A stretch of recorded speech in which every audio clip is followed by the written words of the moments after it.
नमस्कार, मैं हूं सिकता देव और आप देख रहे हैं खबरों की खबर। एक पुरानी कहावत है कि सारी सड़कें रोम की तरफ जाती हैं, लेकिन कभी कभी कुछ सड़कें विवादों की तरफ भी चल पड़ती हैं। खबरों की खबर में हम आपको विस्तार से बताएंगे कि देश की राजधानी दिल्ली में सड़क के नाम पर क्यों और कैसे तुगलकी संग्राम छिड़ा हुआ है। हम आपको ये भी बताएंगे कि नाम की राजनीति इतनी अहम क्यों हो जाती है। हम आपको यह भी दिखाएंगे कि क्या संभल से अलीगढ़ तक होली को बदरंग बनाने की साजिश चल रही है। रमजान के पाक महीने में जुमे के दिन ही होली का पड़ना क्या वाकई तनाव का कारण बन सकता है। अगली खबर हम आपको दिखाएंगे कि 17 साल पहले मुंबई में हुए आतंकी हमले की त्रासदी तो याद होगी। हम आपको दिखाएंगे कि उस हमले में 166 मासूमों की मौत का जिम्मेदार तहव्वुर राणा के लिए क्यों अब अमेरिका में बचने के सारे रास्ते बंद हो गए हैं। साथ ही हम आपको ये भी बताएंगे कि कैसे अमेरिकी राष्ट्रपति डोनाल्ड ट्रंप के टैरिफ वॉर से भारत क्यों परेशान नहीं हो रहा है। आपको कारोबार के दिग्गज बताएंगे कि क्यों ट्रंप का टैरिफ वॉर भारत के लिए आपदा में अवसर हो सकता है। लेकिन शुरुआत करते हैं संग्राम से। देश में शहरों, सड़कों, इमारतों, संस्थानों और पुरस्कारों से लेकर कानूनों तक के नाम बदले गए हैं, लेकिन आज का मामला थोड़ा अलग है। नाम बदला नहीं गया, लेकिन उसके पहले ही नेम प्लेट में दर्ज हो गया है, और ऐसा उन लोगों ने किया जो केंद्र सरकार में मंत्री और सांसद हैं। यानी नाम बदलने की जो आधिकारिक प्रक्रिया है उसका कोई पालन नहीं हुआ। लेकिन जब सवाल पूछा गया तो हवाला दिया गया कि भावना और गूगल का। पूरी बात को समझने के लिए हमारी खास रिपोर्ट।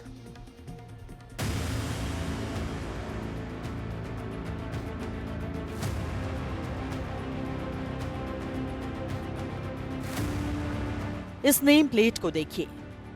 डॉक्टर दिनेश शर्मा, सांसद, राज्यसभा, पूर्व उप मुख्यमंत्री, उत्तर प्रदेश, 6 स्वामी विवेकानंद मार्ग, तुगलक लेन। आपको नीचे की 2 लाइनों पर ध्यान देना है। स्वामी विवेकानंद मार्ग और तुगलक लेन।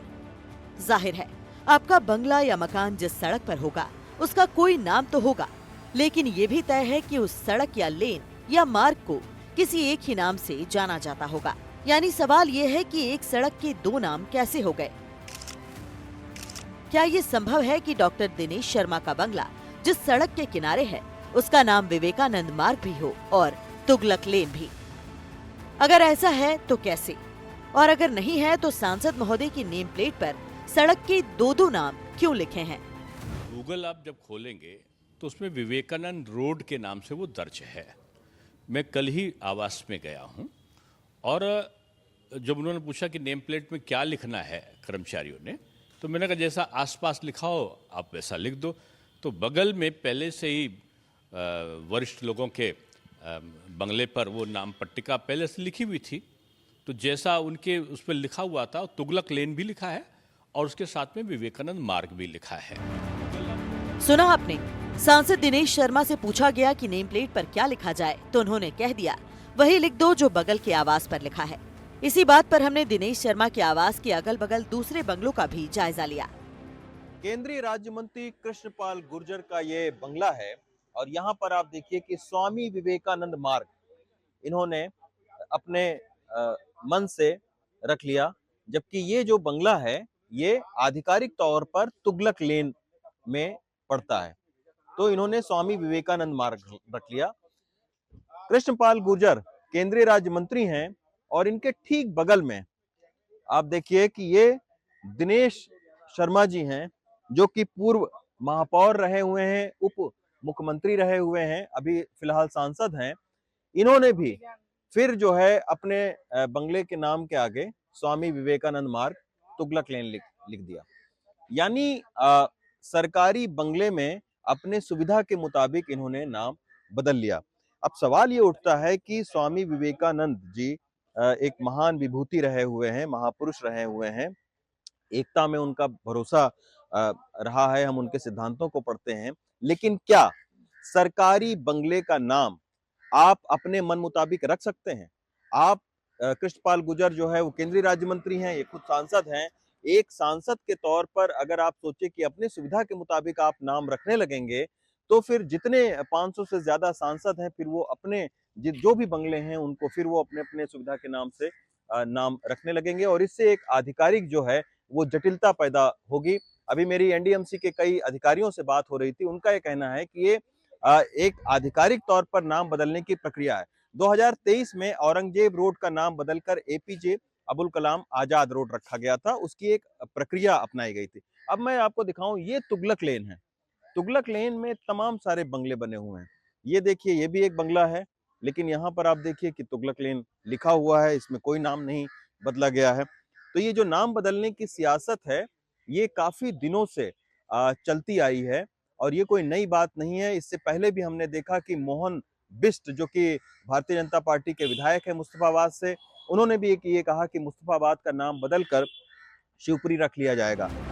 यानी एक ही मार्ग पर दो बंगले, लेकिन दोनों पर सड़क के अलग अलग नाम लिखे हुए हैं।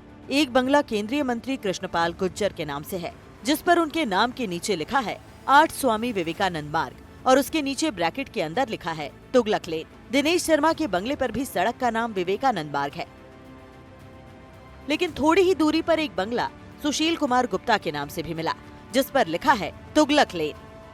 कृष्णपाल गुर्जर से पूछा गया कि आपने किस तरह से सड़क का नाम बदल दिया, तो उन्होंने इस बदलाव के पीछे भावनाओं को आधार बताया। सही बात है कि ऑफिशियली नहीं हुआ है, लेकिन देश के लोगों की भावनाएं हैं स्वामी विवेकानंद के प्रति। हम खुद उनको आदर्श मानते हैं, इस देश का युवा उनको आदर्श मानता है। दुनिया में देश की प्रतिष्ठा बढ़ाने वाले स्वामी विवेकानंद जी हैं। तो ये हमारी आस्था है कि हम अपने घर के सामने के रास्ते को स्वामी विवेकानंद का रास्ता। गूगल आप जब खोलेंगे तो उसमें विवेकानंद रोड के नाम से वो दर्ज है। मैं कल ही आवास में गया हूँ और जब उन्होंने पूछा कि नेम प्लेट में क्या लिखना है कर्मचारियों ने, तो मैंने कहा जैसा आसपास लिखा हो आप वैसा लिख दो। तो बगल में पहले से ही वरिष्ठ लोगों के बंगले पर वो नाम पट्टिका पहले से लिखी हुई थी, तो जैसा उनके उस पर लिखा हुआ था, तुगलक लेन भी लिखा है और उसके साथ में विवेकानंद मार्ग भी लिखा है। तो अब उन रास्तों और मार्गों पर नजर जिनके नाम बदल दिए गए हैं। आपको बता दें कि लिस्ट बहुत लंबी है। कुछ नाम हम आपको इस वक्त बता सकते हैं जिनके नाम बदले गए हैं और ये लिस्ट लंबी है, लेकिन जैसे कि 7 रेस कोर्स रोड अब लोक कल्याण मार्ग के नाम से जाना जाता है। अगला नाम राजपथ अब कर्तव्य पथ बन चुका है। ये हम सब जानते हैं, पहले ये राजपथ नाम से जाना जाता था। तीसरी जो रोड है डलहौजी रोड बदलकर अब दारा शिको मार्ग है और जो चौथा रोड है वो औरंगजेब रोड है, जो एपीजे अब्दुल कलाम रोड से अब जाना जाता है। तो नाम बदलने की प्रक्रिया भी बहुत लंबी होती है, तो इसलिए ये समझना ज़रूरी है कि आखिर मार्गों के, रास्तों के, शहरों के, गांव के नाम कैसे बदले जाते हैं। इंसान का नाम हो या सड़क का या फिर शहर का, नाम को बदलने की प्रक्रिया आसान नहीं होती, क्योंकि नाम ही आपके पहचान का पहला आधार होता है। लेकिन नाम में बदलाव का यह सिलसिला आज़ादी के तुरंत बाद शुरू हो गया था। गोवा में पुर्तगाल के शासन की नींव रखने वाले अधिकारी के नाम पर भी हमारे देश की राजधानी में एक सड़क हुआ करती थी। सबसे पहले उसी रोड का नाम बदला गया और उसका नाम 30 जनवरी मार्ग कर दिया गया। Long years ago, we made a tryst with destiny. Bharat जब आजाद हुआ तब पहला नामकरण जिस मार्ग का हुआ वो अल्फांसो द अल्बुकर्की के नाम से था। अल्फांसो 1509 से 1515 तक भारत में वायसराय थे, जब पुर्तगालियों का शासन था। अल्फांसो के नाम पर रखे गए रोड का नाम बदलकर उसका नाम कर दिया गया 30 जनवरी मार्ग। पुराने दरख्त और भव्य बंगलों के बीच से गुजरता ये रास्ता एक समय अल्बुकर्की रोड कहलाता था, लेकिन आजादी के बाद में नाम बदलने की शुरुआत इसी सड़क से हुई। 1948 में इस रोड का नाम अल्बुकर्की रोड से हटाकर इसको 30 जनवरी मार्ग घोषित कर दिया गया। उस वक्त जवाहरलाल नेहरू हमारे प्रधानमंत्री हुआ करते थे। अब 30 जनवरी मार्ग क्यों रखा गया? दरअसल इसी सड़क से जब हम आगे चलेंगे तो एक ऐसा बंगला मिलेगा जहां पर महात्मा गांधी ने 5 महीने बिताए थे और उनकी इसी बंगले में गोली मारकर हत्या कर दी गई थी 30 जनवरी 1948 को। यही वजह रहा कि 30 जनवरी मार्ग इसका नाम रखा गया। 2014 में बीजेपी की सरकार आने के बाद सबसे पहला विवाद औरंगजेब रोड का नाम बदलने को लेकर हुआ। 2015 में बीजेपी के उस वक्त के सांसद महेश गिरी के प्रस्ताव पर औरंगजेब रोड का नाम बदलकर doctor APJ Abdul Kalam road कर दिया गया। दरअसल औरंगजेब रोड का नाम बदलने की सबसे पहले डिमांड दिल्ली गुरुद्वारा कमेटी ने की थी। दिल्ली गुरुद्वारा कमेटी का यह कहना था क्योंकि औरंगजेब ने जो सिखों के गुरु हैं, गुरु तेग बहादुर, उनको शहीद किया था, तो इसके वजह से इस सड़क का नाम औरंगजेब रोड से बदलकर गुरु तेग बहादुर रोड किया जाए। लेकिन फिर जो है सुझाव आया कि दारा शिकोह के नाम पर इस सड़क का नाम हो, क्योंकि औरंगजेब ने अपने भाई दारा शिकोह की हत्या करवा दी थी। फिर सुझाव आया महेश गिरी, जो कि उस वक्त के बीजेपी के सांसद हुआ करते थे, उन्होंने प्रस्ताव दिया कि औरंगजेब रोड का नाम बदलकर एपीजे अब्दुल कलाम रोड रखा जाए। और फिर इस सुझाव पर सहमति दी गई और फिर औरंगजेब रोड का नाम बदलकर एपीजे अब्दुल कलाम रोड कर दिया गया। आपके मन में ये सवाल आ रहा होगा कि अंग्रेजों ने सड़कों के नाम आखिर किस आधार पर रखे। माना जाता है कि दिल्ली को बसाने में जिन लोगों की भूमिका रही, उनके योगदान को याद रखने के लिए सड़कों को उनके नाम दिए गए। यही वजह है कई मार्गों को दिल्ली के शासकों के नाम दिए गए। तुगलक लेन, तुगलक वंश का शासन यहाँ पर बाकायदा था। दिल्ली सल्तनत के अंतर्गत तीसरा ये राजवंश था। 1300 शताब्दी के बाद में जो है यहाँ पर दिल्ली में शासन उनका चला है, तो इसके वजह से तुगलक वंश का भी एक योगदान रहा है दिल्ली को बसाने में, तो उसके वजह से यहाँ का नाम जो है वो तुगलक लेन रखा गया था। इस तरीके की जो बात है वो अंग्रेजों के टाइम में कही गई थी। ऐसा नहीं है कि सिर्फ शासकों को ही नामकरण के लिए चुना गया, कुछ नाम गांव के नाम पर भी रखे गए। कुशक रोड आपको याद होगा, तमाम सारे दिल्ली के लोग इसको पता होगा। यहाँ रायसीना हिल में कुशक रोड भी है। कुशक का दिल्ली के से क्या, रायसीना से क्या नाता है? वो ये नाता है क्योंकि कुशक यहाँ पर गांव था, तो कुशक गांव के लोगों ने अपनी जमीन को दिया था, तो उनके योगदान को याद रखने के लिए कुशक रोड नामकरण किया गया।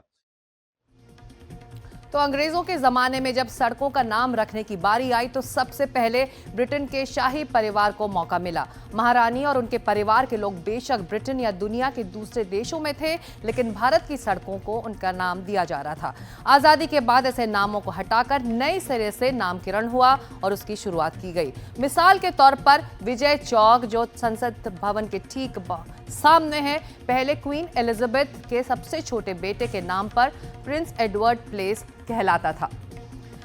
आज आप जिसे राजेंद्र प्रसाद रोड दिल्ली में जानते हैं, पहले वो क्वीन विक्टोरिया रोड था, यानी ब्रिटेन की पूर्व महारानी के नाम पर सड़क का नाम रखा गया था। दिल्ली का पंडित पंथ मार्ग पहले क्वीन मेरीज एवेन्यू था। क्वीन मेरी क्वीन एलिजाबेथ की चचेरी बहन का नाम था। मौलाना आजाद रोड को पहले किंग एडवर्ड रोड कहते थे। किंग एडवर्ड क्वीन विक्टोरिया के सबसे बड़े बेटे थे। और कनॉट प्लेस का नाम ड्यूक ऑफ कनॉट के नाम पर रखा गया था, जो बदलकर अब राजीव चौक कहलाता है। Duke of Connaught queen Victoria के तीसरे बेटे आर्थर थे। तो नाम में क्या रखा है? नाम को बदलने से भला पब्लिक के ऊपर क्या फर्क पड़ता है? आज यही सवाल लेकर हम आम लोगों के बीच पहुंचे। जरा सुनिए उनका क्या कहना है। जिस तरह से मुगल काल ने हमारे सनातन धर्म के साथ छेड़छाड़ किया, हमारे नामों के साथ, इलाहाबाद, प्रयाग नाम इलाहाबाद रखा, मुगल सराय, उसका पहले क्या नाम था, मुगल सराय, उसको रख दिए। तो जितने भी नाम ये हैं वो नाम तो चेंज, नाम के साथ में उनका प्रूफ भी दिखाना पड़ेगा, हम भारतवासी हैं। भले ही तुगलक रोड हो या संभाजी नगर हो इन Maharashtra, we have all seen this in the history and it is a part of our rich heritage. So I don't think it's a necessary thing right now, because there are far more political and social issues in the society which are to be tackled. तो मुझे personally ऐसा लगता है कि it is a very minimal thing, although perspective changing. अब ये नामों का बदलने का जो सिलसिला है, इससे मुझे तो कुछ ऐसा लगता नहीं कि भाई कोई नाम चेंज करने से कोई विकास पे किसी तरह का कोई फ़र्क पड़ेगा। एक तरीके से अच्छा भी है, लोगों को एक पॉजिटिवनेस जाएगी जी। अब हिंदू देश है तो सर हिंदुओं का कुछ ना कुछ तो दिखना ही चाहिए। प्रॉब्लम नहीं है इसमें, कोई नाम चेंज हो रहा है, इसमें क्या प्रॉब्लम हो सकता है? क्या प्रॉब्लम होना चाहिए? Unless until it is affecting somebody someone, इससे किसको इफेक्ट पड़ रहा है क्या? जब नहीं पड़ रहा तो नाम चेंज में क्या प्रॉब्लम है? तो ये थी पब्लिक ओपिनियन। वैसे हमारे देश में 6 लाख से ज्यादा गांव हैं और साल 2011 में जो जनगणना हुई थी उससे कई दिलचस्प आंकड़े भी निकलकर सामने आए हैं। जनगणना के आंकड़ों से पता चलता है कि कितने गांवों के नाम महापुरुषों, नेताओं या राजाओं के नाम पर रखे गए हैं। जो आंकड़े मिले हैं उनसे पता चलता है कि महात्मा गांधी के नाम पर 117 गांव के नाम रखे गए, पंडित जवाहरलाल नेहरू के नाम पर 72 गांव, इंदिरा गांधी के नाम पर 36, सुभाष चंद्र बोस के नाम पर 27, BR अंबेडकर के नाम पर 13 गांव के नाम रखे गए। मुगल बादशाहों के नाम पर भी गांव के नाम रखे गए हैं। इस जनगणना में पता चला है कि अकबर के नाम पर 234, बाबर के नाम पर 62, हुमायूं के नाम पर 30, शाहजहां के नाम पर 51 और औरंगजेब के नाम पर 8 गांव के नाम हैं। औरंगजेब जो इन दिनों ये नाम लगातार सुर्खियों और विवादों में भी है। अगली खबर पर बढ़ते हैं। विवाद नाम को लेकर ही नहीं बल्कि बयानों को लेकर भी है। ये विवाद संभल से लेकर अलीगढ़ तक है। संभल के एक पुलिस अधिकारी का बयान और अलीगढ़ के सांसद का बयान आज चर्चा में रहा और दोनों के पीछे है होली। दरअसल मार्च का यह महीना इस मायने में खास है कि इस महीने में रमजान भी है और इसी महीने की 14 तारीख को होली भी। परमिशन की आवश्यकता ना, होली मनाइए, कोई प्रॉब्लम नहीं। नहीं, कोई नहीं होगा। मारपीट कैसे हो जाएगी? जो मारपीट करेगा उसको ऊपर पहुंचा देंगे। अलीगढ़ के सांसद सतीश गौतम की जुबान से निकली बात कितनी दूर तक जाएगी और होली तक क्या असर दिखाएगी अभी नहीं कहा जा सकता, लेकिन फिलहाल मामला जो रंग ले रहा है वो बहुत अच्छा नहीं है। आज हम आपको अलीगढ़ से संभल तक 2 तस्वीरें दिखाएंगे। आपको बताएंगे अलीगढ़ मुस्लिम विश्वविद्यालय प्रशासन से होली मिलन समारोह की इजाजत नहीं मिलने के बाद क्या नाराजगी है। दूसरी तरफ संभल में पीस कमेटी की बैठक में शहर के डिप्टी एसपी ने ऐसा क्या कह दिया जो विपक्ष को पसंद नहीं आया। दोनों मामले होली से जुड़े हुए हैं और दोनों ही मामले गंभीर हैं।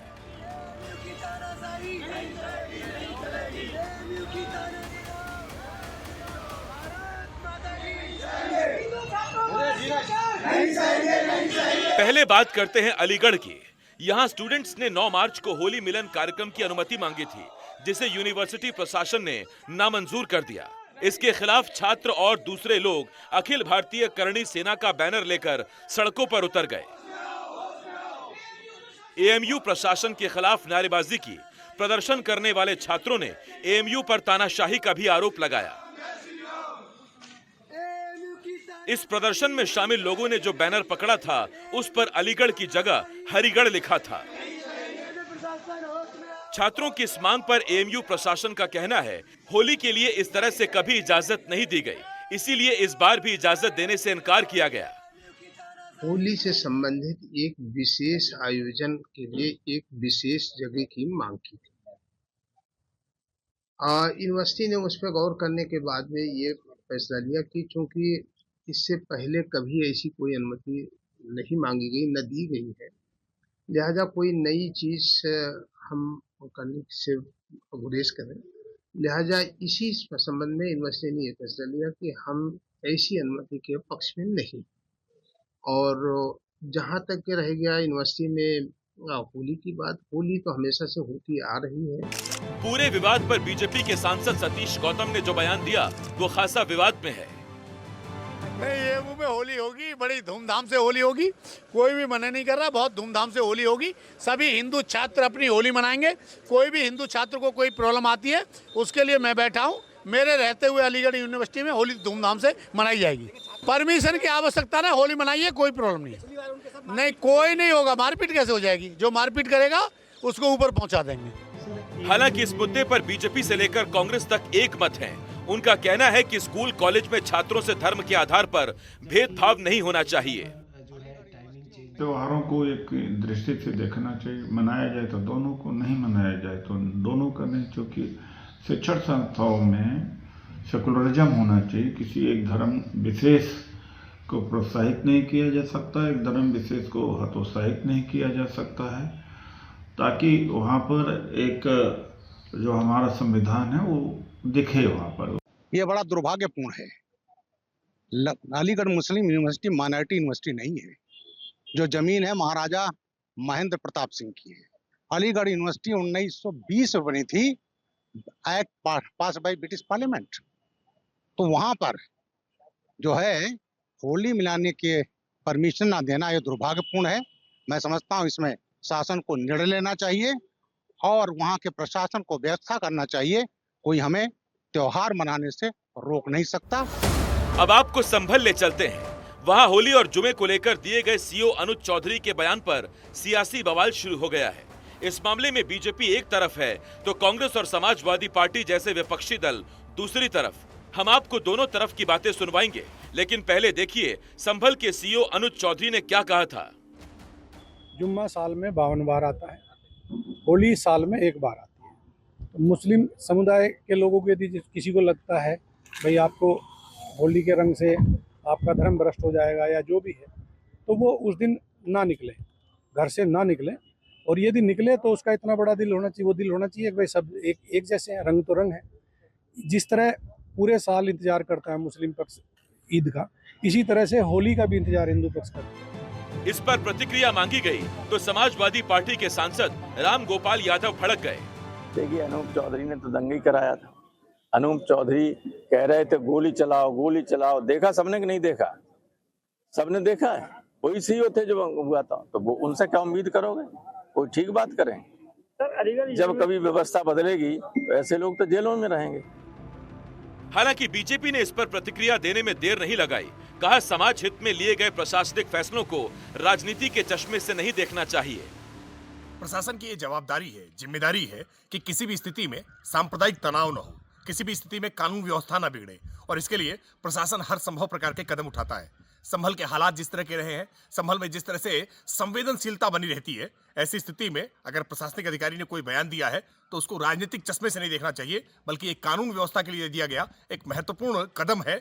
ये व्यवस्था बनाने की जिम्मेदारी जिला प्रशासन की है, पुलिस प्रशासन की है। संभल के आम लोगों का कहना है कि सीईओ ने जो कहा उसमें कुछ भी गलत नहीं है। साल में 52 बार इनका जुम्मे आते हैं और हमारे साल में एक बार होली आती है, जिसमें इस बार जुम्मे के दिन रंग पड़ रहा है। उन्होंने बिल्कुल सही कहा, जिन्हें एतराज़ है वो अपने घर से ना निकले, अपने घर में बैठे। नहीं, बिल्कुल ठीक करें हैं साहब। रंगे से जिससे परहेज है वो अपने मोहल्ले की मस्जिदों में नमाज अदा करे। क्या जरूरत है बाजार की मस्जिदों में आने की? जब मोहल्ले में मस्जिद हैं तो वहीं नमाज पढ़े जुमे की, और हिंदू भाइयों को होली मनाने दें अपनी। तो आप क्या मानते हैं इसको लेकर के? नहीं मानने क्या है, हिंदुओं का त्योहार है, हर्षोल्लास से मनाना चाहिए। अब मुसलमानों की ईद आ रही है, इंशाअल्लाह ताला वो भी हर्षोल्लास से मनाई जाएगी। दरअसल मार्च का महीना बेहद खास है। इस महीने में रमजान भी जारी है और इसी महीने की 14 तारीख को होली भी है।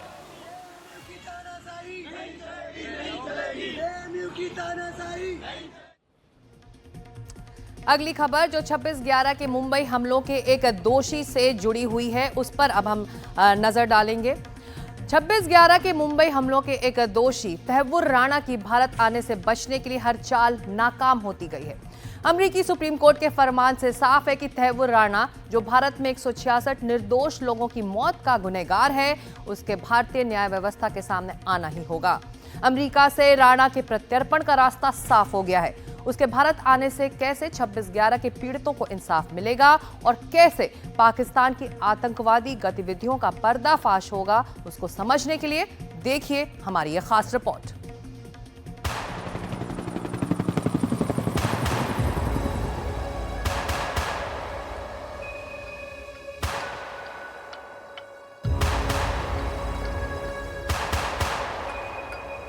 सत्रह साल पहले 26 नवंबर 2008 की वो रात आज भी करोड़ों हिंदुस्तानियों की आंखों में नींद नहीं आने देती। तब मुंबई पर हुए आतंकी हमले में 166 बेगुनाहों ने अपनी जान गंवाई थी, जबकि 300 से ज्यादा लोग घायल हुए थे। 3 दिनों तक मानो मुंबई बंधक थी। अब बहुत अच्छी खबर है कि उन मुंबई हमलों का दोषी तहव्वुर राणा भारत लाया जाने वाला है। उसने अमेरिका की सुप्रीम कोर्ट में बहुत हाथ पांव मारे, लेकिन अदालत ने उसके गुनाहों की लिस्ट देखने के बाद राणा की एक नहीं सुनी। उस हमले में 9 साल की एक बच्ची देविका रोटावन के पैरों में भी गोली लगी थी। उन्होंने 2009 में कोर्ट में कसाब की पहचान भी की थी। आज वो 22 साल की हैं और तहव्वुर राणा के प्रत्यर्पण की खबर से बहुत खुश हैं। वो चाहती हैं कि तहव्वुर राणा को सजाए मौत हो। देविका, उस वक्त आप 9 साल की थी, मुंबई के सीएसटी पर मौजूद थी, आपके दाहिने पैर में गोली लगी थी, एक बार दिखाएंगी आप? जी मैम। हाँ, ये मुझे यहाँ पर गोली लगी थी, तब मैं सीएसटी में थी। देविका उस समय, और उनके दाहिने पैर में ये गोली लगी थी। पहली प्रतिक्रिया आपकी देविका आज जब अर्जी खारिज हुई है तहव्वुर राणा की? तहव्वुर राणा की जो अर्जी खारिज हुई है उस बात से सुन के मुझे काफ़ी खुशी हुई है। वो कहीं ना कहीं कुछ ना कुछ एक्सक्यूज़ दे रहा है, वो हर बार कोर्ट में अपील कर रहा है, तो कितना भी अपील करने दो उसे कोई फ़र्क नहीं पड़ने वाला है। हम जानते हैं कि सच्चाई क्या है, और अमेरिका यूएस वाले भी हमारे साथ हैं, मोदी सर जी के साथ है, तो वो भी जानते हैं कि आतंकवाद कितने खराब है और आतंकवाद के खिलाफ लड़ना है। तो उसे जो अपील करनी है, जहाँ करना है करने दो। देर है पर अंधेर नहीं है, थोड़ा टाइम जाएगा पर उसे सजा जरूर मिलेगी। पर इंसाफ मुझे तब मिलेगी जब तहव्वुर राणा को, जो मेन मास्टरमाइंड जो अभी भी बैठे हैं, ना जाने वो कसाब जैसे लोगों को, कितने लोगों को पाल रहे और कितने लोगों को बना रहे, तो उन लोगों को जब फांसी की सजा होगी तब लगेगा कि हमें इंसाफ पूरा मिल गया है। तहव्वुर राणा को जल्द से जल्द भारत लाया जाए और उसे सजाए फांसी हो। फांसी की सजा चाहती हूँ। राणा डरा हुआ है। जिस बेरहम और बेगैरत आदमी को मुंबई में 166 बेगुनाहों की जान लेकर कोई फर्क नहीं पड़ा, अब उस पर भारतीय कानून का शिकंजा कसने लगा तो उसकी घिघी बन गई। गुरुवार को अमेरिका की सुप्रीम कोर्ट में तहव्वुर राणा ने दलील दी कि वो पाकिस्तानी मूल का मुसलमान है, इसलिए भारत में उसको प्रताड़ित किया जाएगा। उसने ये भी तर्क दिया कि वो कई बीमारियों से पीड़ित है, इसलिए उसको भारत भेजा गया तो वो जिंदा नहीं बचेगा। लेकिन अमेरिकी सुप्रीम कोर्ट की जज एलेना कागान ने राणा के बेतुके दलीलों को नहीं माना और उसकी अर्जी खारिज कर दी। अब उसके भारत आने का रास्ता खुला तो कानून के जानकारों को भी लग रहा है कि इंसाफ होगा, थोड़ी देर से ही सही। तहव्वुर राणा की आखिरी जो कोशिश थी कि भारत में उसे सौंपा न जाए, ये पूरी तरह से अमेरिका के सुप्रीम कोर्ट ने खारिज कर दिए। ये भारत सरकार की कूटनीति की बहुत यश है, क्योंकि अमेरिका के प्रेसिडेंट डोनाल्ड ट्रंप जी ने पहले ही हमारे प्रधानमंत्री मोदी जी को कहा था कि अमेरिका से जल्द भारत को वो बैड लोगों को भेजा जाएगा। राणा ने अमेरिकी सुप्रीम कोर्ट में दायर याचिका में बहुत गंभीर आरोप लगाया था कि पाकिस्तानी नागरिक होने के कारण उसे प्रताड़ित किया जाएगा, उसके साथ बुरा व्यवहार किया जाएगा, इसलिए उसे भारत प्रत्यर्पित नहीं किया जाना चाहिए।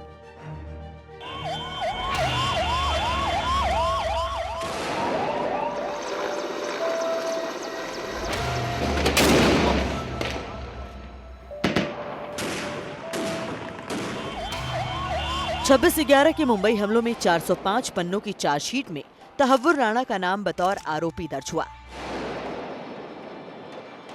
अगर राणा के मोडस ऑपरेंडी को देखें तो राणा पाकिस्तानी खुफिया एजेंसी आईएसआई और पाकिस्तानी आतंकी संगठन लश्कर ए तैयबा से जुड़ा रहा है। चार्जशीट के मुताबिक राणा मुंबई हमलों के मास्टरमाइंड और मुख्य आरोपी डेविड कोलमैन हेडली की मदद कर रहा था। राणा हेडली का बचपन का दोस्त है और राणा ने ही हेडली को मुंबई में फर्स्ट वर्ल्ड नाम से एक ऑफिस खोलने में मदद की थी। यह ऑफिस हेडली ने अपने आतंकी गतिविधियों को छुपाने और साजिश रचने के लिए खोला था। 2011 में एनआईए की चार्जशीट के मुताबिक खुद राणा 11 नवंबर 2008 को भारत में दाखिल हुआ और 21 नवंबर तक यहाँ रहा। इस दौरान वो 2 दिन मुंबई के पवई में होटल रिनांसा में रहा। यानी आतंकी हमले के 5 दिन पहले ही उसने हिंदुस्तान छोड़ा था। 26/11 की घटना के 1 साल बाद तहव्वुर राणा को एफबीआई ने गिरफ्तार किया था। इस वक्त वो लॉस एंजलिस के एक जेल में बंद है। भारत लगातार उसके प्रत्यर्पण के प्रयासों में लगा रहा। पिछले महीने जब प्रधानमंत्री नरेंद्र मोदी अमेरिकी राष्ट्रपति डोनाल्ड ट्रंप से मुलाकात के लिए पहुंचे थे, तो ट्रंप ने खुद ये माना था कि तहव्वुर राणा खतरनाक है और उसको भारत भेजा जाएगा। The United States and India will be working together like never before to confront the threat of radical Islamic terrorism, a threat all over the world, actually. Today, I'm pleased to announce that my administration has approved the extradition of one of the plotters and one of the very evil people of the world, and having to do with the horrific 2008 Mumbai terrorist attack, to face justice in India. आतंकवाद के खिलाफ लड़ाई में भारत और America दृढ़ता से साथ खड़े रहे हैं। हम सहमत हैं कि सीमा पार आतंकवाद के उन्मूलन के लिए ठोस कार्रवाई आवश्यक है और मैं राष्ट्रपति जी का आभारी हूं। उन्होंने 2008 के जिसने भारत में नरसंहार किया था उस मुजरिम को अब भारत के हवाले करने का निर्णय किया है। भारत की अदालतें उचित कार्यवाही करेंगी। तहव्वुर राणा के भारत आने से 26/11 के आतंकी हमलों में इंसाफ मिलेगा। उस हमले में पाकिस्तान के तार कैसे जुड़े थे ये भी साफ होगा।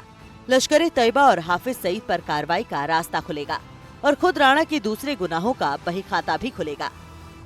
जानना चाहते हैं टू व्हाट एक्सटेंट इसमें पाकिस्तान आर्मी का रोल था, उसको लॉजिस्टिक सपोर्ट किसने दिया, वो बोट्स किसने दी, किस माफी को हिंदुस्तान में आए और बड़े पैमाने पर कत्लेआम किया। फिर हम ये भी जानना चाहते हैं कि वो अनेकों साजिशों में हिंदुस्तान के अंदर इन्वॉल्व था। वो तमाम साजिशें क्या पाकिस्तान के आतंकवादी गुटों की तरफ से थी या पाकिस्तान की ISI या उसकी आर्मी या केवल पाकिस्तान स्टेट भी इन्वॉल्व थी। पाकिस्तान हमेशा ही डिनायल मोड में रहा है, ये कहकर कि हमारा इससे कुछ लेना देना नहीं, केवल और केवल शायद LET इन्वॉल्व थी। वो तो यहाँ तक ये भी कह दिया कि हम इन्वॉल्व ही नहीं थे। अब इतना साफ है कि तहव्वुर राणा के गुनाहों का हिसाब किताब होगा और ये भी साफ है कि अब उसके भारत आने के रास्ते में कोई रोड़ा नहीं है। NDTV इंडिया की रिपोर्ट। तो तहव्वुर राणा से जुड़े कुछ फैक्ट्स पर नजर डालने का वक्त है, क्योंकि ये साफ है कि जब तहव्वुर राणा भारत प्रत्यर्पण के जरिए पहुंचेगा तो एक तरह से 26/11 हमलों का एक क्लोजर भी होगा। तहव्वुर राणा मुंबई हमलों से 5 दिन पहले तक मुंबई में था, फिर वो भाग गया, लेकिन अमेरिका में अगले साल ही पकड़ा गया। राणा को लगा कि अब वो अमेरिका में ही रह जाएगा, लेकिन पिछले 6.5 साल से भारत की लगातार कोशिशें रंग लाई हैं और तहव्वुर राणा के भारत आने का रास्ता साफ हुआ है। इसकी क्रोनोलॉजी समझिए। 28 अगस्त साल 2018 को सबसे पहले NIA के स्पेशल कोर्ट ने राणा के खिलाफ गिरफ्तारी वारंट जारी किया। 4 दिसंबर 2019 को भारत ने अमेरिका को राणा के प्रत्यर्पण के लिए डिप्लोमेटिक नोटिस भेजा। 10 जून 2020 को बाइडेन प्रशासन ने तहव्वुर राणा के भारत में प्रत्यर्पण का समर्थन किया, जिससे साफ हो गया कि राणा बच नहीं सकता। लेकिन साल 2020 में कोविड काल शुरू हो गया। राणा को कोविड हो गया और उसे जेल से रिहा कर दिया गया। कोविड के कारण बहुत सारी चीजें पीछे छूट गईं।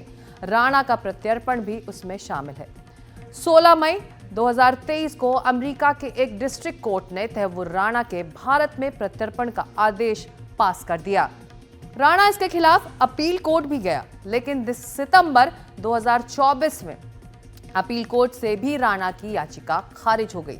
उसके बाद राणा ने अमेरिका के सुप्रीम कोर्ट का दरवाजा खटखटाया, जहां इसी साल 21 जनवरी को सुप्रीम कोर्ट से भी राणा की याचिका खारिज हो गई। 25 जनवरी साल 2025 को अमेरिकी सुप्रीम कोर्ट ने राणा के भारत में प्रत्यर्पण को मंजूरी दे दी और आखिर में 6 फरवरी 2025 को राणा के भारत में प्रत्यर्पण का रास्ता साफ हो गया। जैसा कि हम समझ सकते हैं इस क्रोनोलॉजी से कि क्यों ज़रूरी है इस राणा का भारत आना, ताकि इस हमलों के जो गुनहगार हैं उनको सज़ा मिले और एक तरह से क्लोजर मिले इस पूरे मामले को। आगे बढ़ते हैं, बात करते हैं बिहार की।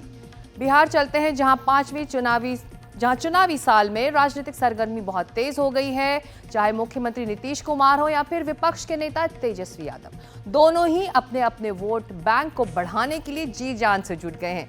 इस कड़ी में तेजस्वी यादव ने ऐलान किया है कि अगर उन्हें सत्ता मिली तो ताड़ी पर लगी पाबंदी को वो हटाएंगे। दूसरी तरफ नीतीश कुमार अपने काम के बखान से ज्यादा लालू राबड़ी राज का हवाला देते रहते हैं, बल्कि किसी भी सवाल पर झल्ला उठते हैं, गुस्सा आ जाते हैं। 2 दिन पहले विधानसभा में तेजस्वी पर लाल पीले हो रहे थे, तो आज विधान परिषद में राबड़ी देवी से लेकर RJD की 3 महिला MLC पर गुस्सा बरसाने लगी। आप उस प्रक्रिया में हैं। इसके हस्बैंड टूट गए तो अपना वाइफ को बना दिया।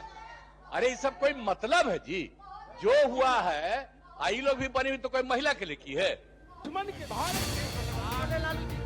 आजकल गुस्सा नीतीश कुमार की नाक पर बैठा रहता है। जैसे हम लोगों ने जितना बस कुछ हुआ भी नहीं कि गुस्से में लाल पीले होने लगते हैं। उसका नतीजा ये हुआ कि शुक्रवार को बिहार विधान परिषद की स्थिति लेडीज वर्सेस नीतीश कुमार हो गई। कहीं कोई जगह होगा नहीं था, कुछ पता है? नीतीश कुमार का ताजा गुस्सा आरजेडी के महिला विधान पार्षदों पर फूटा। दरअसल आरजेडी की MLC Urmila Thakur high school की मांग कर रही थी। वहीं आरजेडी की 2 और महिला एमएलसी महिला सुरक्षा और महिला शिक्षा पर सवाल कर रही थी। तभी मुख्यमंत्री नीतीश कुमार हत्थे से उखड़ गए। सबको बताना चाहिए कि कितना ज्यादा महिलाओं के लिए हो रहा है। सभापति महोदय, मुख्यमंत्री जी उठ के भड़क गए। मैं सोची भी नहीं थी कि मुख्यमंत्री उठ के हमको भड़क जाएंगे। और वो बोलने लगे, पहले कुछ था, पहले पढ़ी लिखी थी। तो मैं बोली, महोदय मैं तो LLB PhD आदमी हूँ, उसी समय की पढ़ी लिखी हूँ। और वो कहने लगे, फिर हमारे जो नेता प्रतिपक्ष थे उनके तरफ हाथ इशारा करके कि इसका हस्बैंड जी, इसका हस्बैंड जो उस उच्च सदन के लिए काफ़ी दुर्भाग्यपूर्ण शब्द था। अंतर्राष्ट्रीय महिला दिवस के अवसर पर ये मुख्यमंत्री जी के द्वारा जो शब्दों का यूज किया गया, ये काफ़ी शर्मसार करने वाली बात है। अंतर्राष्ट्रीय महिला दिवस से ठीक एक दिन पहले महिलाओं के बारे में नीतीश कुमार की टिप्पणी बहुत खराब है। लेकिन ये भी सही है कि बिहार में महिलाओं की सुरक्षा के लिए नीतीश कुमार ने काफी काम किए। 1 जनवरी 2005 को बिहार पुलिस में महज 893 महिला पुलिसकर्मी और पदाधिकारी थीं। लेकिन 2013 में हालात तब बदले जब बिहार पुलिस में महिलाओं को 35% आरक्षण मिला। इससे पिछले 18 सालों में बिहार में महिला पुलिसकर्मियों में 27 गुना की वृद्धि हुई है। इसके कारण आज बिहार पुलिस में महिलाओं की संख्या 29% है। इस मामले में बिहार काफी आगे है, क्योंकि दिल्ली में 12.3%, महाराष्ट्र में 12.52% और तमिलनाडु में 18.5% महिला पुलिसकर्मी हैं। लेकिन पुलिस में महिलाओं की शानदार भागीदारी का मतलब ये तो नहीं हुआ कि नीतीश कुमार का अपने गुस्से पर काबू न रहे। विधान परिषद में पूर्व मुख्यमंत्री राबड़ी देवी पर जब वो गुस्से में तंज कस रहे थे तो वो चुपचाप बैठी थीं। मुख्यमंत्री की एक भाषा होती है, एक पद की गरिमा होती है। और जब आपसे पहले वो मुख्यमंत्री बनी श्रीमती राबड़ी देवी जी, तो आपसे पहले और संयुक्त बिहार की मुख्यमंत्री उम्र में बड़ी, रिश्ते में बड़ी, और रे तू करके भाषा छीनी। अगर विधान परिषद में राबड़ी पर नीतीश कुमार बरस पड़े तो विधानसभा में तेजस्वी पर जब तक बिफर पड़ते हैं तब तक अक्सर यही दोहराते हैं कि कैसे लालू को उन्होंने मुख्यमंत्री बनवाया था। अरे तुम्हारे पिता को हम ही बनाए थे, वो जब आए थे उस समय नहीं था। ये सब फालतू छोड़ो। अरे थोड़ा जात वाला भी, अरे तुम्हारे जात वाले भी जो जात थे हमको कहते थे काहे के लिए आप कर रहे हैं, तो हमने तो उसी आदमी को बनवाया था। आई सब कुछ नहीं जानते हो। तो जहां पूरे देश में अभी अंतर्राष्ट्रीय महिला दिवस की बात हो रही है, उस बीच में महिलाएं दो, चाहे उर्मिला ठाकुर की बात हो, चाहे वो राबड़ी देवी की बात हो, उनके विरुद्ध में जो नीतीश कुमार ने अपना जो आपा खोया उसको आरजेडी जो है वो एक मुद्दा बना रही है और इस पे नीतीश कुमार को घेरने की कोशिश कर रही है। ये सारी गर्मा गर्मी उस वक्त हो रही है जब विधानसभा चुनाव के दिन नजदीक आते जा रहे हैं। इसलिए चाहे एनडीए हो या महागठबंधन, दोनों ने अपनी तैयारियां तेज कर दी हैं। उस कड़ी में आरजेडी नेता तेजस्वी यादव ने ऐलान किया है कि ताड़ी पर लगी पाबंदी वो सत्ता में आए तो हटा देंगे। ताड़ी को हम लोग जो है, जो अधिनियम 2016 में जो बना था, उससे ताड़ी को हम लोग बाहर करेंगे और जैसे पूर्व में जैसे व्यवस्था चलती रहती थी वही व्यवस्था को हम लोग लागू करने का काम करेंगे। बने बैठे हैं 2000 पहले। आरजेडी का कहना है कि ताड़ी पर पाबंदी से पासी समाज के सामने रोजी रोटी का संकट खड़ा हो गया है, लेकिन पाबंदी हटी तो उनकी जिंदगी बेहतर होगी। इस पर बिहार की चुनावी राजनीति भी बटी हुई दिख रही है। कांग्रेस चोरी छुपे आरजेडी का समर्थन कर रही है। खास बात यह है कि चिराग पासवान है तो एनडीए में, लेकिन वो भी तेजस्वी के समर्थन में हैं। आज समावेशी विकास के साथ, नशा मुक्त अभियान के साथ जो सरकार ने संकल्प करने का काम किया, उसका लाभ बिहार में बहुत तरह से दिखाई दे रहा है। सुरक्षा का दिखाई दे रहा है, अर्थोपार्जन का दिखाई दे रहा है, तो सब प्रकार से दिखाई दे रहा है कि मद्य निषेध से क्या क्या लाभ हुआ है अलग अलग प्रकार से। पर आरजेडी कांग्रेस भरमाने का काम केवल करेगी, जो वो करने वाले भी नहीं है, उनकी सरकार कभी आने वाले भी नहीं है। तारी तो जूस है और उसको जिस तरीके से पुलिस प्रशासन द्वारा जो है उसको तंगो और तबाह किया गया और शराबबंदी के नाम पर जो है उनको जो है लूटा गया, उनके लोगों को जेल भेजा गया। लोग जो है शराब पी के, बड़े लोग थाने में शराब पी रहे हैं, वो जेल नहीं जा रहे हैं, और तारी पीने वाले को एक मशीन लगा करके जेल भेज दिया जा रहा है। उसका जो उपस्कर है, लम्हनी, ये सब को फोड़ फोड़ कर और पैसा दे दी जाती है तो छोड़ भी दिया जा रहा है। इतना तो साफ है कि बार बार पलटी मारने वाले नीतीश कुमार अब की बार बीजेपी का साथ छोड़ते नहीं दिख रहे। ऐसे में बिहार का चुनावी घमासान आरजेडी के तेजस्वी और नीतीश कुमार के बीच ही होगा, जो प्रधानमंत्री मोदी के लाडले मुख्यमंत्री हैं। हमारे लाडले मुख्यमंत्री नीतीश कुमार जी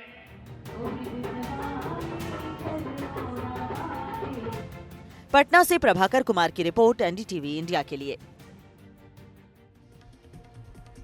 और अब टैरिफ वॉर। दुनिया के सामने अमेरिका के राष्ट्रपति डोनाल्ड ट्रंप ने एक ऐसा वॉर उछाल रखा है जिसमें वो साफ साफ कह रहे हैं कि जो देश जितना टैरिफ लगाता है उसे उतना ही टैरिफ देना होगा। भारत से अमेरिका का कारोबार बहुत बड़ा है, ऐसे में इस टैरिफ का क्या असर होगा, इसको लेकर लोगों में इस वक्त चिंता है। लेकिन कारोबार, खासकर अमेरिका से कारोबार करने वाले दिग्गजों ने एनडीटीवी को बताया है कि ट्रंप के टैरिफ वॉर से भारत को खास प्रॉब्लम नहीं है। देखिए हमारी ये खास रिपोर्ट।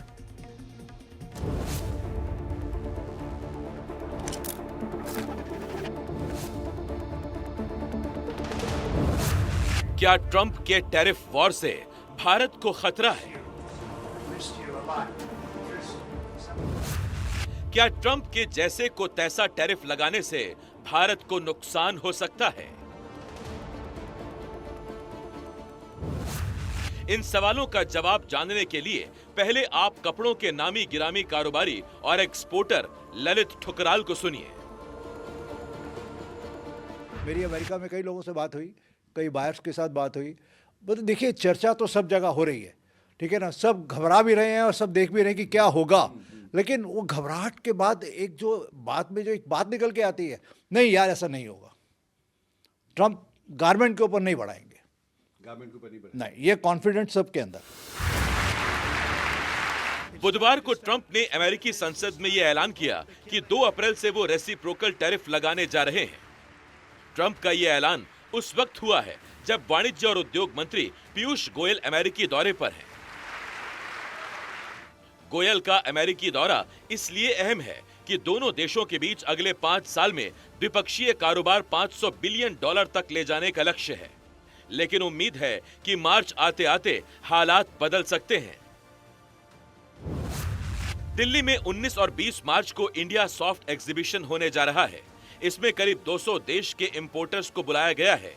इस कार्यक्रम को अंजाम देने वाले डेकी इलेक्ट्रॉनिक्स के एमडी विनोद शर्मा के मुताबिक चीन से अमेरिका के टैरिफ वॉर का फायदा भारत को मिल सकता है। लेकिन हमारी कॉम्पिटिटिवनेस किसके साथ है? जो दूसरे सोर्सेज हैं, मेनली चाइना, उनके ऊपर इससे भी ज़्यादा ड्यूटी लगी है।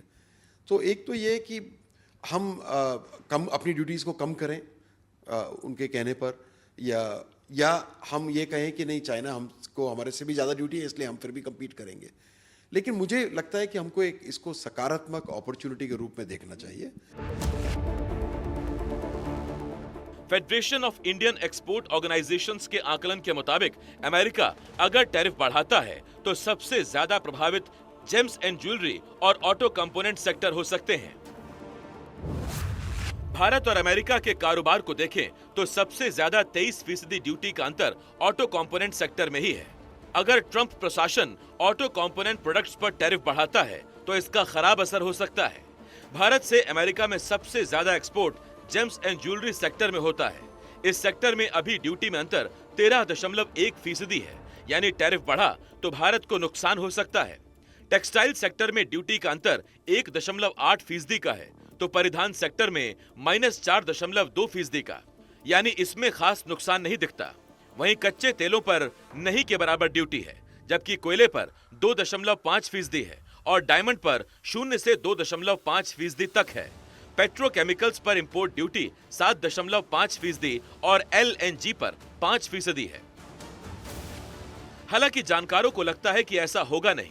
उन्हें लगता है कि ट्रंप का ऐलान दबाव बढ़ाने की कूटनीतिक कोशिश हो सकती है। आप एक्सपोर्ट सेक्टर को अच्छी तरह से समझते हैं, आपने आकलन भी किया है, इससे पहले भी कई बार डोनाल्ड ट्रंप ये कह चुके हैं। आप अमेरिकी राष्ट्रपति के इस बयान को कैसे देखते हैं? एक तरह से ये इंडिकेशन है कि हमें एक्सपीडाइट करना होगा जो मल्टी सेक्टर BTA है, और शायद in the mean time they may be expecting कुछ कंसेशन हमें फ्लो कर दें बिफोर दिस डेट। तो ये एक निगोशिएशन इंस्टांस उनका हो सकता है। जानकारों का यह भी मानना है कि ट्रंप के टैरिफ वॉर से भारतीय एक्सपोर्ट से 25 से 30 बिलियन डॉलर तक का नया एक्सपोर्ट मार्केट खुल सकता है। दिल्ली में हिमांशु शेखर की रिपोर्ट, NDTV इंडिया के लिए। तो भारत अमेरिका का कारोबार लगातार किस तरह से बढ़ रहा है, उसी से जुड़े कुछ आंकड़ों पर अब हम नजर डाल लेते हैं। साल 2019-20 और साल 2023-24 के आंकड़ों पर अब नजर डालते हैं। जो निर्यात है साल 2019 और 20 का वो 53,000 मिलियन डॉलर था, जो 23-24 में बढ़कर 78,000 मिलियन डॉलर हो गया। वहीं जो आयात है वो 36,000 मिलियन डॉलर से बढ़कर 42,000 मिलियन डॉलर हो गया। तो इस कारोबार में इंपोर्ट एक्सपोर्ट में लगातार अमेरिका के साथ बढ़ोतरी देखी गई है। और भारत का अमेरिका को टॉप 10 एक्सपोर्ट क्या होता है उस पर नजर डाल लेते हैं। जो इलेक्ट्रिकल मशीनरी है वो 11,081 है, गहने जवाहरात 9,948, दवाइयाँ 8,080 मिलियन डॉलर, न्यूक्लियर प्रोडक्ट्स 6,166, खनिज तेल और ईंधन 5,833, वहीं स्टील 2,794, वाहन के पार्ट्स यानी कि ऑटोमोबाइल पार्ट्स 2,648, वस्त्र यानी कि कपड़े 2,504 और ऑर्गेनिक केमिकल्स 2,408। तो ये सभी आंकड़े जो रकम है वो मिलियन डॉलर में है। और आखिर में हम आपको बताते हैं कि कल क्या है खास, यानी कि कल का कैलेंडर क्या कह रहा है। कल अंतर्राष्ट्रीय महिला दिवस है। 1917 में रूस की महिलाओं ने जार के खिलाफ हड़ताल की थी। जार को सत्ता छोड़नी पड़ी थी और वहां की अंतरिम सरकार ने महिलाओं को वोट का अधिकार दिया था। रूसी क्रांति में महिलाओं के योगदान की याद में 8 मार्च को अंतर्राष्ट्रीय महिला दिवस मनाया जाता है। महिला दिवस के मौके पर कल PM मोदी गुजरात के नवसारी में रहेंगे। खास बात यह है कि PM जिस आयोजन में शामिल होंगे वहां सुरक्षा का जिम्मा सिर्फ महिला पुलिसकर्मियों के ही साथ होगा। और दिल्ली की BJP सरकार महिला दिवस के अवसर पर महिला समृद्धि स्कीम शुरू करने जा रही है। गरीब महिलाओं को हर महीने 2,500 रुपए की मदद देने वाली स्कीम के लिए कल से रजिस्ट्रेशन शुरू कर दिया जाएगा। तो खबरों की खबर में आज इतना ही। NDTV इंडिया में लगातार खबरें जारी रहेंगी। नमस्कार।